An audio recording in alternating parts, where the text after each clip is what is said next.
What's going on? Hope you all had a great day. My day was a little rough. Good news. I'm going to put a link down below. Our friend that's been going to the Chicago meetings and stuff, Miss Prosperity, she has been keeping us updated with what's going on in the town hall meetings, the city meetings, all kind of stuff. She's all over the place going to everybody's meetings, being a voice out there for people that just want to be heard, that don't feel like they're being heard. She's very vocal, and she updated me today with her new Newsbreak article that they voted in the city of Chicago or state of Illinois to leave Trump and Biden alone on the ballot so people can vote for who they want and not remove. Illinois will not be removing Trump and Biden from the ballot for the new presidential election coming up. So that's good news.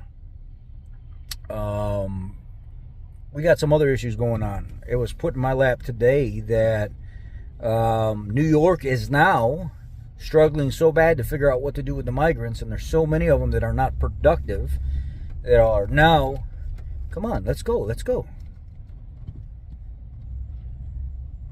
Sorry, letting this guy out in front of me, and he's just like being slow about it. But anyway, there's so many of them that are not productive that they have to find jobs for them. So what they decided that they wanted to do is they wanted to lessen the standards and change the standards in which state employees get hired and make the rules and requirements and stuff much more relaxed so migrants can become state employees. Yes, you heard that right. State employees. That's sad, man. That is freaking sad. To be that desperate to get people to... I can't even believe I'm saying this right now. Anyhow, there's also what's a potential, maybe even more, but I was probably not going to hit this number. I heard there was thousands of people heading down to Texas, to El Paso, Texas, to Eagle Pass area, and there are thousands of people by February 3rd that are going to be down there. There was a couple big people that did reports on it today that were trying to get together like a 700,000 convoy of cars and trucks and everything heading down there, because I guess the theory is it would take about 700,000 cars and trucks randomly of some sort of type of how they come up with this, I don't know, to line up the border to be basically a border fence for people to stop other. It was just a rough estimate for them to show like a mass amount of people that are willing to show up and protest and have the National Guards back. It would be, they were trying to get 700,000 people down there. We'll see what happens, because February 3rd, everybody's supposed to be there by then. Another thing that was going on is this person's going to remain anonymous. Some information was dropped into my lap by somebody that has been in the history, political type research for a very, very, very long time. And they dropped some information in my lap that I'm going to have to research and study up on. Joe Biden's grandfather being the president of Panama. And then his father, his father, her great grandfather, was also the president of Panama. It kind of got passed down from generation to generation in some way, shape, or I don't know what it was exactly. I know that it's really odd. And the guy in the email, or the girl in the email, I don't know who they are, they're anonymous, had said, these people change their names. They don't keep the same names.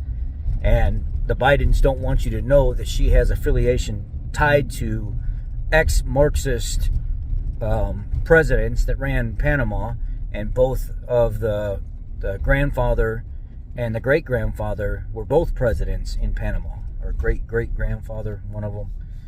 And I was like, wow, this is crazy. And man, people are dropping all kind of information in my inbox on things like what's going on in their country, where they're from. Man, nobody is saints. people from Mexico contacting me saying, hey, I know you like standing up for Mexicans and everything, saying that Mexican people don't associate with these Colombians or Venezuelans and stuff like that. And yeah, to an extent that, you know, that's true and everything, but you know, and we statistically seem to be harder workers, sure, but we have our faults too. Our president here he is no good. He's corrupt. He's in with the cartels and the drug lords and stuff like that, and police and the government are all tied into stuff. And I was like, wow, this is crazy. I get stuff dropped in my lap like this all the time. One more thing that's been mentioned quite a bit lately, and it popped up, I don't know if it was on CNN or Fox News, and they're starting to get pretty serious with mentioning it and having conversations about it, is federalizing the National Guard that's down in Texas right now in order to remove them from where they're at. To get them out of there, to open the border back up, to allow migrants to start coming in again in the areas where they're being blocked.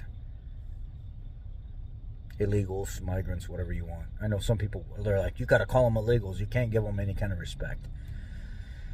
Anyhow, that's the update. You know, good news though. Good news. You know, patriots getting together with National Guard, and seems like the governor supports what's going on. And there's like some kind of, I don't know if it was a Texas senator that was like, oh yeah, you have to expect people to finally get tired of what's going on and say, we're going to stand with our military, we're going to support them and back them. If we got to go out there with them, we'll go out there with them.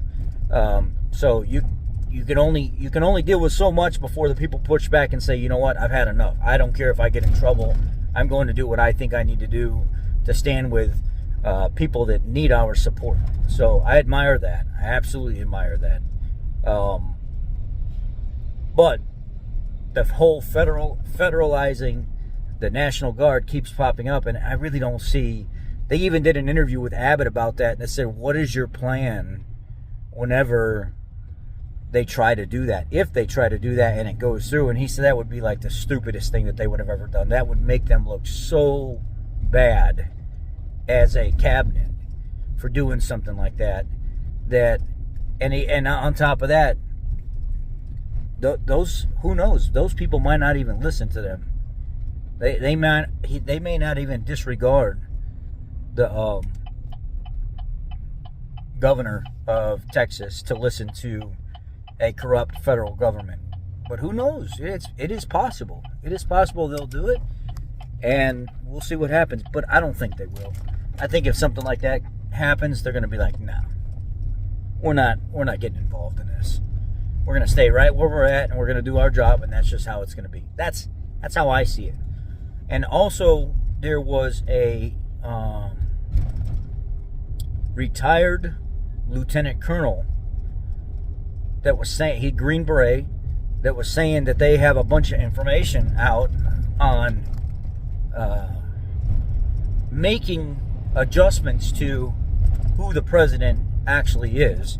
If a certain few states recall their electoral votes, and I think it's something about if a certain amount of states recall their electoral votes, it goes to the 12th Amendment or something, and then there's something in the 12th Amendment. The guy was trying to explain it. I was a little confused on what was going on, and I was like, holy shit, man. And then he was like, so I'm actually a constitutional lawyer, and that's how I know about this stuff. It's my main job, but I'm a retired lieutenant colonel, Green Beret, and he was going on about all the stuff that that he learned and things that he knows and things that can be done. And he said, you know, he made it seem like things are underway right now. We're working on trying to get this done to where a certain amount of states recall their electoral votes, and something about moving to a 12th Amendment, and then the states get to pick individually who they want to be the president, and it can be done. He said something about it can be done right now. If enough states got together and did it all now, it can be done now. And people forget that that's an option, but it's an option.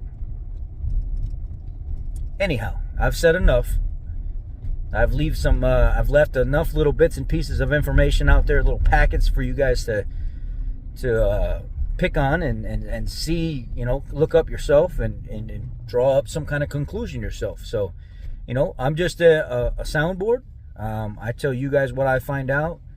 I have inside contacts in a lot of places. I find out stuff faster because of those contacts than the media does, and I'm able to get it out to you faster. So I hope you all have a great night, and that's all I got for you today. Thank you. Thank you for being here. Thank you for supporting me, and I appreciate every one of you. I love y'all. Take care. Be blessed.